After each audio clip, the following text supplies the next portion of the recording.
અબડાસા તાલુકાના લાલા ગામમાં છેલ્લા 2-3 દિવસથી એક વાનરના આતંકને કારણે ગ્રામજનોમાં ભારે ભયનો માહોલ સર્જાયો છે. અચાનક ગામમાં આવી ચડેલા આ વાનર દ્વારા સ્થાનિક લોકો પર હિંસક હુમલાઓ કરવામાં આવી રહ્યા હોવાનું ગ્રામજનોએ જણાવ્યું છે. તેના કારણે બાળકો, મહિલાઓ અને વૃદ્ધો સહિત ગામના લોકોમાં ડરનો માહોલ વ્યાપી ગયો છે.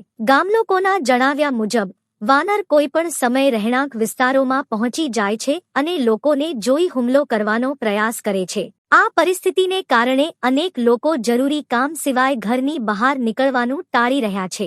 બાળકોને પણ એકલા બહાર મોકલવામાં માતાપિતા સંકોચ અનુભવી રહ્યા છે. ગ્રામજનોએ વન વિભાગ અને સ્થાનિક તંત્રને જાણ કરી તત્કાલીન કાર્યવાહી કરવા માંગ કરી છે. હવે ગ્રામજનોએ માંગ કરી છે કે કોઈ અનિચ્છનીય ઘટના બને તે પહેલા વન વિભાગ તાત્કાલિક કાર્યવાહી કરીને વાનરને સુરક્ષિત રીતે પકડી ગામમાંથી દૂર ખસેડે. ગામલોકોનું કહેવું છે કે જો સમયસર પગલાં લેવામાં નહીં આવે તો કોઈ વ્યક્તિ ગંભીર રીતે ઈજાગ્રસ્ત થવાની શક્યતા નકારી શકાય નહીં. હાલ સમગ્ર લાલા ગામમાં વાનરના આતંકને લઈને ચિંતાનો માહોલ જોવા મળી રહ્યો છે.